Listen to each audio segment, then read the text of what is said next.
Elon Musk, एक ऐसा नाम जो आज सिर्फ एक इंसान नहीं बल्कि एक विचार बन चुका है। एक ऐसा इंसान जिसने दुनिया को ये सोचने पर मजबूर कर दिया कि अगर कोई व्यक्ति सच में जिद कर ले तो वो नामुमकिन को भी मुमकिन बना सकता है। लेकिन ये कहानी किसी अरबपति से शुरू नहीं होती, न ही किसी शानदार फैक्ट्री से। ये कहानी शुरू होती है एक अकेले, खामोश और किताबों में डूबे हुए बच्चे से, जो अक्सर अपनी ही दुनिया में खोया रहता था। एलन मस्क का बचपन दक्षिण अफ्रीका के प्रिटोरिया शहर में बीता। ये वो समय था जब वहां सामाजिक तनाव, भेदभाव और हिंसा आम बात थी। बचपन से ही एलन खुद को बाकी बच्चों से अलग महसूस करता था। वो खेल कूद में ज्यादा रुचि नहीं रखता था, न ही भीड़ में घुलना मिलना उसे पसंद था। उसे किताबें पसंद थीं, बहुत ज्यादा। वो घंटों अकेले बैठकर पढ़ता रहता, इतनी गहराई से कि लोग उससे बात करते और उसे सुनाई भी नहीं देता। कभी कभी उसके माता पिता को लगता था कि शायद उसे सुनने में दिक्कत है। डॉक्टरों तक को दिखाया गया, लेकिन असल में समस्या उसके कानों में नहीं बल्कि उसके दिमाग की गहराई में थी। एलन जब सोचता था तो पूरी दुनिया से कट जाता था। उसका दिमाग तस्वीरों की तरह सोचता था। वो चीजों को सिर्फ समझता नहीं था बल्कि अपने मन में उन्हें चलता हुआ देख सकता था। स्कूल में यही आदत उसके लिए मुसीबत बन गई। बच्चे उसे अजीब समझते थे। वो सवालों के ऐसे जवाब देता था जो किसी बच्चे से उम्मीद नहीं की जाती। अगर कोई अंधेरे से डरता तो एलन कह देता कि अंधेरा सिर्फ रोशनी की अनुपस्थिति है। सच था, लेकिन बच्चों को ऐसे जवाब पसंद नहीं आते। धीरे धीरे वो अकेला होता गया। एलन की जिंदगी में किताबें उसकी सबसे बड़ी दोस्त बन गईं। वो साइंस फिक्शन पढ़ता था। अंतरिक्ष, भविष्य, दूसरी दुनिया, तकनीक, यही उसकी असली दुनिया थी। उसने इतनी किताबें पढ़ लीं कि एक समय ऐसा आया कि स्कूल और मोहल्ले की लाइब्रेरी में उसके लिए नई किताबें ही नहीं बचीं। तब उसने एनसाइक्लोपीडिया पढ़ना शुरू कर दिया, पूरा का पूरा, एक नहीं, दो सेट। उस उम्र में जब बच्चे खेल के मैदान में दौड़ते हैं, एलन ब्रह्मांड को समझने की कोशिश कर रहा था। वो ये जानना चाहता था कि हम यहाँ क्यों हैं, इंसान होने का मतलब क्या है और इस दुनिया को बेहतर कैसे बनाया जा सकता है। किशोरावस्था में एलन एक गहरे मानसिक संघर्ष से गुजरा। उसे लगा कि जिंदगी का कोई उद्देश्य होना चाहिए। उसने धर्म पढ़ा, दर्शन पढ़ा, लेकिन अंत में उसे जवाब मिला एक साइंस फिक्शन किताब में, the hitchhiker's guide to the galaxy. इस किताब ने उसे सिखाया कि सबसे जरूरी बात जवाब नहीं बल्कि सही सवाल पूछना है। यहीं से एलन के जीवन की दिशा तय हो गई। उसने ये मान लिया कि इंसान का असली उद्देश्य है मानव चेतना का विस्तार। इंसानों को सिर्फ पृथ्वी तक सीमित नहीं रहना चाहिए। अगर कभी कोई बड़ी तबाही आए तो इंसान का अस्तित्व खत्म नहीं होना चाहिए। लेकिन उसके सपनों के उलट उसका घरेलू जीवन आसान नहीं था। माता पिता के रिश्ते बिगड़ गए, तलाक हुआ। एलन को एक कठिन फैसला लेना पड़ा, माँ के साथ या पिता के साथ। उसने पिता को चुना। ये फैसला उसके जीवन के सबसे दर्दनाक अनुभवों में से एक बन गया। उस दौर को एलन ने बाद में दुख से भरा बचपन कहा। बाहर से सब ठीक दिखता था, बड़ा घर, किताबें, कंप्यूटर, लेकिन अंदर बहुत कुछ टूट रहा था। मानसिक दबाव, कठोर व्यवहार और अकेलापन, इन सब ने एलन को अंदर से मजबूत भी बनाया और कठोर भी। इसी दौरान एलन की जिंदगी में एक चीज आई जिसने सब बदल दिया, कंप्यूटर। पहली बार जब उसने कंप्यूटर देखा तो उसे लगा जैसे उसके हाथ में कोई जादू आ गया हो। एक ऐसी मशीन जिसे इंसान अपने हिसाब से सोचने पर मजबूर कर सकता है। उसने प्रोग्रामिंग सीखनी शुरू की। जो कोर्स महीनों में पूरा होता, एलन ने उसे कुछ दिनों में खत्म कर दिया। वो रात रात भर जाग कर कोड लिखता। उसके लिए कंप्यूटर सिर्फ खेल नहीं था, वो एक हथियार था भविष्य को बदलने का। महज 12 साल की उम्र में एलन ने अपना पहला वीडियो गेम बनाया और बेच दिया। ये कोई बड़ी रकम नहीं थी, लेकिन ये संकेत था कि ये बच्चा सिर्फ सपने देखने वाला नहीं बल्कि उन्हें सच करने की क्षमता भी रखता है। दक्षिण अफ्रीका में रहकर एलन को लगने लगा कि उसके सपनों के लिए ये जगह छोटी है। उसे अमेरिका जाना था, वही देश जिसे वो बचपन से अवसरों की धरती मानता था, जहां तकनीक, आज़ादी और बड़े सपनों की कद्र थी। उसके दिमाग में एक ही बात थी, यहाँ से निकलना है, पढ़ाई के बहाने, मेहनत के दम पर, किसी भी तरह। यहीं पर एलन मस्क की कहानी एक नए मोड़ पर पहुंचती है, जहां एक अकेला, परेशान लेकिन जिद्दी लड़का अपने देश, अपने डर और अपने अतीत को पीछे छोड़ने की तैयारी करता है। और यहीं से शुरू होता है उसका असली सफर। दक्षिण अफ्रीका में रहते हुए एलन मस्क के मन में एक ही सपना साफ होने लगा था, उसे यहाँ से निकलना है। ये सिर्फ बेहतर करियर का सपना नहीं था, बल्कि एक ऐसी जगह की तलाश थी जहां उसके विचारों को उड़ान मिल सके। अमेरिका उसके लिए सिर्फ एक देश नहीं बल्कि एक संभावना था। लेकिन सीधे अमेरिका जाना आसान नहीं था। सबसे पहले उसने कनाडा को चुना।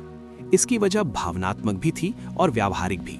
उसकी माँ के परिवार की जड़ें कनाडा से जुड़ी थीं और यहाँ से अमेरिका जाना तुलनात्मक रूप से आसान था। एलन ने तय कर लिया कि वो पढ़ाई के बहाने इस महाद्वीप तक पहुंचेगा। कनाडा पहुंचते ही उसे ये एहसास हो गया कि सपनों का रास्ता आरामदेह नहीं होता। शुरुआती दिनों में उसने जो भी काम मिला किया, खेतों में काम किया, बॉयलर रूम साफ किए, लकड़ी काटी, भारी मशीनों के बीच मजदूरी की। ये काम शारीरिक रूप से बेहद कठिन था, लेकिन एलन के लिए ये आज़ादी की कीमत थी। इन कठिन दिनों ने उसे एक बात सिखा दी, अगर कोई काम जरूरी है तो उसे करने में शर्म नहीं होनी चाहिए। बाद में जब वो अरबों डॉलर की कंपनियां चला रहा था, तब भी यही सोच उसकी निर्णय लेने की क्षमता में दिखती रही। कनाडा में रहते हुए एलन ने यूनिवर्सिटी ऑफ क्वींस में दाखिला लिया। यहाँ उसका झुकाव दो विषयों की ओर साफ था, भौतिकी और अर्थशास्त्र। एक उसे ब्रह्मांड को समझने में मदद करता था और दूसरा दुनिया को चलाने वाले सिस्टम को। लेकिन एलन यहाँ भी पूरी तरह संतुष्ट नहीं था। उसका लक्ष्य अब भी अमेरिका था। 2 साल बाद उसने ट्रांसफर लेकर पेंसिल्वेनिया यूनिवर्सिटी में एडमिशन ले लिया। यही वो जगह थी जहां एलन मस्क की सोच और भी ज्यादा स्पष्ट होने लगी। उसने महसूस किया कि सिर्फ पढ़ाई काफी नहीं है, असली बदलाव तब आता है जब ज्ञान को जमीन पर उतारा जाए।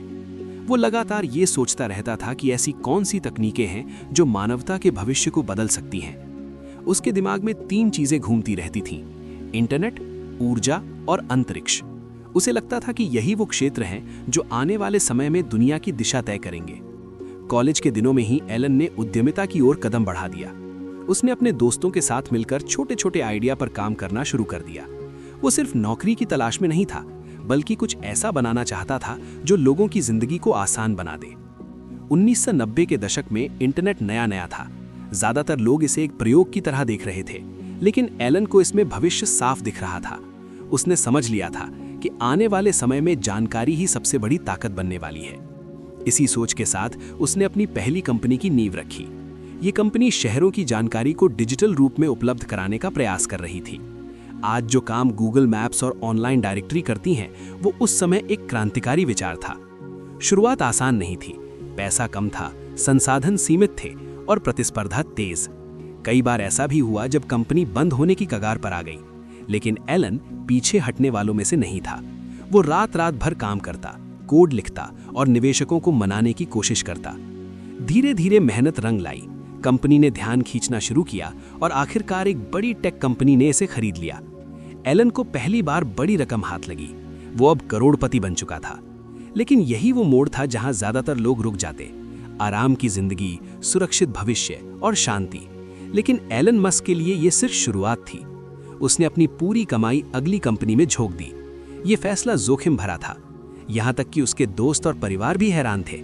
लेकिन एलन को भरोसा था कि अगर इंटरनेट पैसों को आसान बना सकता है, तो ये पूरी दुनिया को बदल सकता है। यहीं से जन्म हुआ एक ऐसी कंपनी का जिसने ऑनलाइन पेमेंट की परिभाषा बदल दी। ये प्लेटफॉर्म लोगों को बिना बैंक जाए डिजिटल तरीके से पैसे भेजने की सुविधा देता था।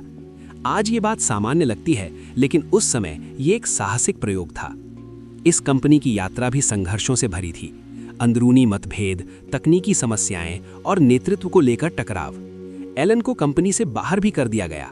वो वही इंसान था जिसने इसकी नींव रखी थी और अब वही बाहर खड़ा था। ये अनुभव उसके लिए बेहद कड़वा था, लेकिन इसी कड़वाहट ने उसे और कठोर बना दिया। उसने सीखा कि सिर्फ आइडिया काफी नहीं होते, सिस्टम और लोग भी उतने ही महत्वपूर्ण होते हैं। कुछ समय बाद वही कंपनी एक बड़ी ई-कॉमर्स कंपनी को बेच दी गई। एलन मस्क अब आधिकारिक तौर पर बेहद अमीर इंसान बन चुका था, लेकिन उसके चेहरे पर संतोष नहीं था, क्योंकि उसके मन में अब भी वही सवाल था, अगर ये सब खत्म हो जाए तो मानवता का क्या होगा? और इसी सवाल ने उसे ऐसे फैसले लेने के लिए मजबूर किया जिनके बारे में सुनकर दुनिया ने कहा ये नामुमकिन है। यहीं से एलन मस्क की कहानी एक और बड़े, खतरनाक और ऐतिहासिक मोड़ की ओर बढ़ती है। अब एलन मस्क के पास पैसा था, नाम था और पहचान भी, लेकिन उसके अंदर एक अजीब सी बेचैनी थी। उसे ऐसा लग रहा था कि उसने अब तक जो कुछ भी किया है वो काफी नहीं है। इंटरनेट कंपनियां सफल हो चुकी थीं, लेकिन एलन को लगता था कि ये दुनिया की सबसे बड़ी समस्याओं को हल नहीं कर रही। उसके दिमाग में एक डर हमेशा घूमता रहता था, अगर पृथ्वी पर कभी कोई बड़ी तबाही आ गई तो इंसान खत्म हो जाएगा। युद्ध, जलवायु परिवर्तन, उल्कापिंड या फिर इंसान की अपनी बनाई कोई तकनीक। एलन को ये विचार परेशान करता था कि पूरी मानव सभ्यता सिर्फ एक ग्रह तक सीमित है। इसी डर ने उसे अंतरिक्ष की ओर मोड़ दिया। एक दिन एलन ने सोचा, क्यों ना इंसानों को दूसरे ग्रह पर बसाया जाए। अगर पृथ्वी नष्ट भी हो जाए तो मानव जाति बची रहे। ये विचार सुनने में साइंस फिक्शन जैसा था, लेकिन एलन के लिए ये एक जिम्मेदारी थी। उसने सोचा कि इंसानों को मंगल ग्रह तक पहुंचाया जाए। लेकिन जब उसने देखा कि रॉकेट कितने महंगे हैं तो उसे झटका लगा। सरकारें और बड़ी कंपनियां रॉकेट लॉन्च के नाम पर अरबों डॉलर खर्च कर रही थीं। एलन को ये सिस्टम ही गलत लगा। उसने तय किया, अगर रॉकेट इतने महंगे हैं तो वो खुद सस्ते रॉकेट बनाएगा। ये फैसला उसके जीवन का सबसे जोखिम भरा निर्णय था। उसके पास रॉकेट बनाने का कोई अनुभव नहीं था। उसने कभी एरोस्पेस कंपनी नहीं चलाई थी। दुनिया के विशेषज्ञों ने उसे पागल कहा, लेकिन एलन ने वही किया जो वो हमेशा करता आया था, किताबें पढ़ना शुरू कर दिया। उसने रॉकेट साइंस की किताबें पढ़ी, इंजीनियरों से सवाल पूछे, समीकरण समझे। धीरे धीरे उसने महसूस किया कि रॉकेट विज्ञान उतना रहस्यमय नहीं है जितना दिखाया जाता है। असल समस्या थी लागत और पुरानी सोच। इसी सोच के साथ एलन ने एक नई कंपनी शुरू की, स्पेसएक्स। शुरुआत में हालात बेहद खराब थे। छोटे से गोदाम में काम शुरू हुआ, सीमित लोग, सीमित संसाधन और बहुत ज्यादा दबाव। एलन ने अपनी लगभग सारी कमाई इस कंपनी में झोंक दी। उसे पूरा भरोसा था कि अगर ये कामयाब हो गई तो इतिहास बदल जाएगा। पहले रॉकेट पर काम शुरू हुआ, नाम रखा गया फाल्कन। लेकिन पहले 3 लॉन्च बुरी तरह असफल रहे। हर बार रॉकेट आसमान में जाता और कुछ ही पलों में नष्ट हो जाता। हर असफल लॉन्च के साथ लाखों डॉलर चल जाते। मीडिया ने मजाक उड़ाया, निवेशकों ने भरोसा खो दिया। यहां तक कि कंपनी के अंदर भी डर फैल गया। पैसा लगभग खत्म हो चुका था। एक समय ऐसा आया जब एलन के पास 2 ही विकल्प थे, या तो सब कुछ छोड़ दे या आखिरी बार पूरी ताकत लगा दे। उसने आखिरी बची रकम से चौथे लॉन्च की तैयारी की। ये लॉन्च सफल हुआ। बस एक सफल उड़ान ने सब कुछ बदल दिया। नासा ने स्पेसएक्स को कॉन्ट्रैक्ट दिया। कंपनी को जीवन दान मिल गया।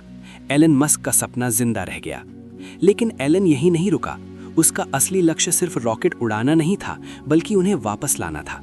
अगर रॉकेट बार बार इस्तेमाल किए जा सकें तो अंतरिक्ष यात्रा सस्ती हो सकती है। ये विचार भी दुनिया को पागलपन लगा, लेकिन एलन ने इसे संभव कर दिखाया। पहली बार इंसानों ने देखा कि एक रॉकेट आसमान से लौटकर जमीन पर खड़ा हो सकता है।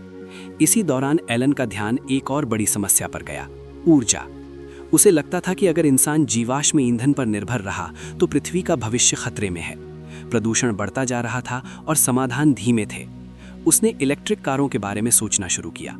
उस समय इलेक्ट्रिक कारें धीमी, बदसूरत और अविश्वसनीय मानी जाती थीं, लेकिन एलन ने इसे चुनौती की तरह लिया। उसने एक नई कंपनी में निवेश किया, टेस्ला। लोगों ने कहा कि कार इंडस्ट्री में नए खिलाड़ी के लिए कोई जगह नहीं है, लेकिन एलन का सपना अलग था। वो ऐसी कार बनाना चाहता था जो तेज हो, खूबसूरत हो और पर्यावरण के लिए सुरक्षित हो। शुरुआत यहाँ भी आसान नहीं थी। उत्पादन में दिक्कतें, पैसे की कमी, तकनीकी समस्याएं। एक समय ऐसा भी आया जब टेस्ला और स्पेसएक्स दोनों ही एक साथ डूबने की कगार पर थे। एलन ने अपनी आखिरी बची पूंजी टेस्ला में डाल दी। अगर ये फैसला गलत होता तो वो सब कुछ खो देता, लेकिन किस्मत और मेहनत ने साथ दिया। टेस्ला की कारें सफल होने लगीं। लोगों ने पहली बार माना कि इलेक्ट्रिक कारें भविष्य हैं। एलन मस्क अब सिर्फ एक बिजनेसमैन नहीं था, वो एक ऐसा इंसान बन चुका था जो असंभव को संभव बना रहा था। लेकिन ये सफलता आसान नहीं थी। इसके पीछे नींद रहित रातें थीं, टूटे रिश्ते थे और मानसिक दबाव था। एलन खुद मानता है कि इस सफर ने उसे अंदर से तोड़ भी दिया। फिर भी उसके लिए लक्ष्य सब कुछ था, मानवता को बचाना, पृथ्वी को साफ बनाना और इंसानों को सितारों तक ले जाना। लेकिन असली संघर्ष अभी खत्म नहीं हुआ था।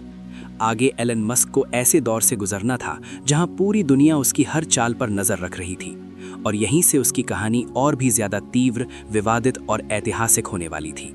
अब एलन मस्क की जिंदगी में सफलता और संकट साथ साथ चल रहे थे।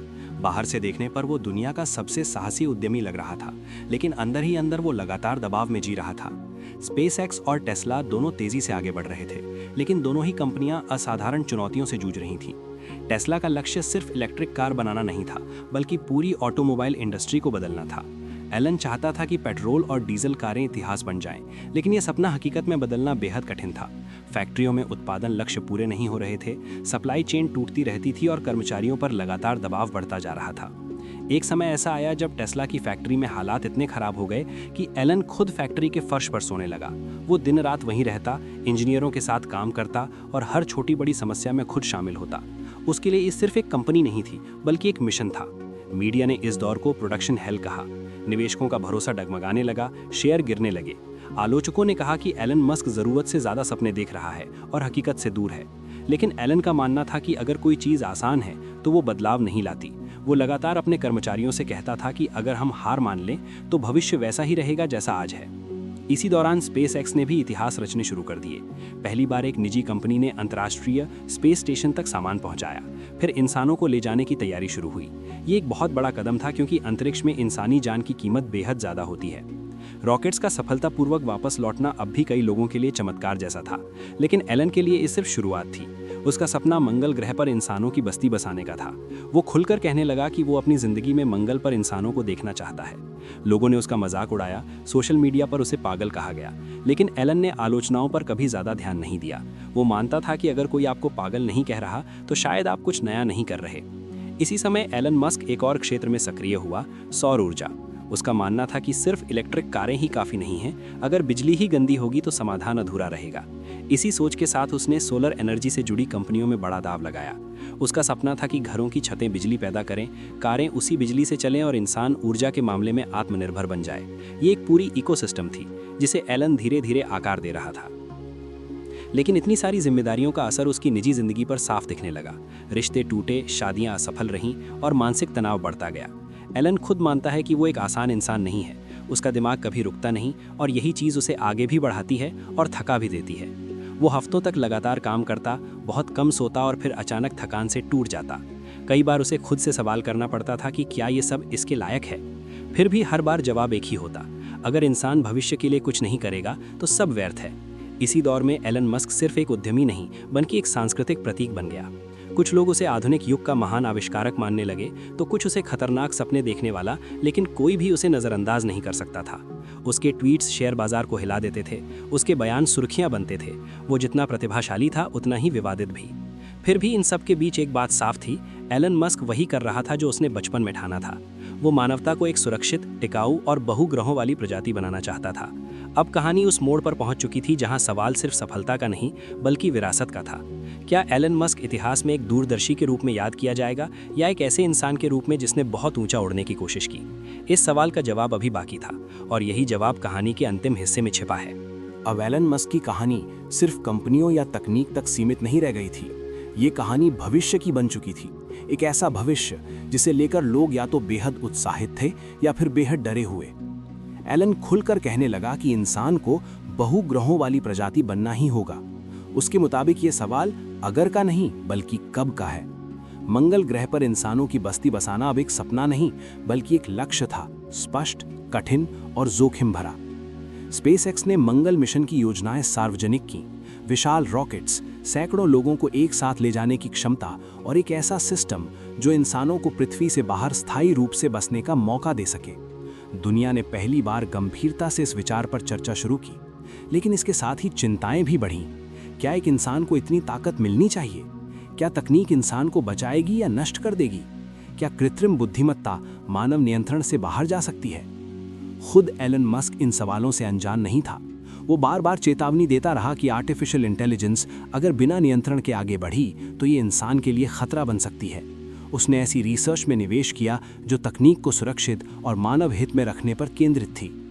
ये विरोधाभास ही एलन मस्क को अलग बनाता है। वो तकनीक का सबसे बड़ा समर्थक भी है और उसका सबसे बड़ा आलोचक भी। वो भविष्य बनाना चाहता है, लेकिन आंख बंद करके नहीं। धीरे धीरे एलन मस्क एक ऐसे इंसान के रूप में सामने आया जो नियमों से नहीं बल्कि सिद्धांतों से चलता है। कभी वो गलत भी होता है, कभी विवादों में फंसता है, लेकिन रुकता नहीं। उसकी जिंदगी ये दिखाती है कि महान बदलाव आराम से नहीं आते। उनके साथ दर्द आता है, अकेलापन आता है और अक्सर गलत फहमियां भी आती हैं। एलन ने अपनी जिंदगी में बहुत कुछ खोया, शांति, स्थिरता और सामान्य जीवन, लेकिन उसने एक चीज कभी नहीं छोड़ी, अपना उद्देश्य। वो उद्देश्य था मानवता का भविष्य। आज जब हम एलन मस्क को देखते हैं तो हम सिर्फ एक अरबपति नहीं देखते, हम एक ऐसे इंसान को देखते हैं जिसने सवाल पूछने की हिम्मत की, जिसने ये मानने से इनकार कर दिया कि ऐसा हमेशा से होता आया है ही सही तरीका है। उसने साबित किया कि एक इंसान भी इतिहास की दिशा बदल सकता है, बशर्ते वो जोखिम उठाने को तैयार हो, आलोचनाएं सह सके और असफलताओं से टूटने के बजाय उनसे सीख सके। एलन मस्क की कहानी हमें ये नहीं सिखाती कि हमें भी रॉकेट बनाने चाहिए। ये कहानी सिखाती है कि हमें बड़े सपने देखने से डरना नहीं चाहिए। ये सिखाती है कि अगर पूरी दुनिया आपको पागल कहे तो शायद आप सही दिशा में हैं, क्योंकि इतिहास में वही लोग याद रखे जाते हैं जिन्होंने सवाल पूछे, सीमाओं को चुनौती दी और भविष्य को सिर्फ इंतजार करने के बजाय खुद बनाने की कोशिश की। और शायद यही वजह है कि आज की दुनिया में हम सिर्फ एलन मस्क के दौर में नहीं जी रहे, हम एलन मस्क के सपनों के दौर में जी रहे हैं। अगर आपको ये ऑडियो बुक पसंद आई हो तो वीडियो को लाइक करें, चैनल को सब्सक्राइब करें और कमेंट में बताएं कि अगली ऑडियो बुक किस इंसान या किस किताब पर होनी चाहिए। ऐसी ही प्रेरणादायक कहानियों के लिए जुड़े रहिए, क्योंकि असली बदलाव एक सोच से शुरू होता है।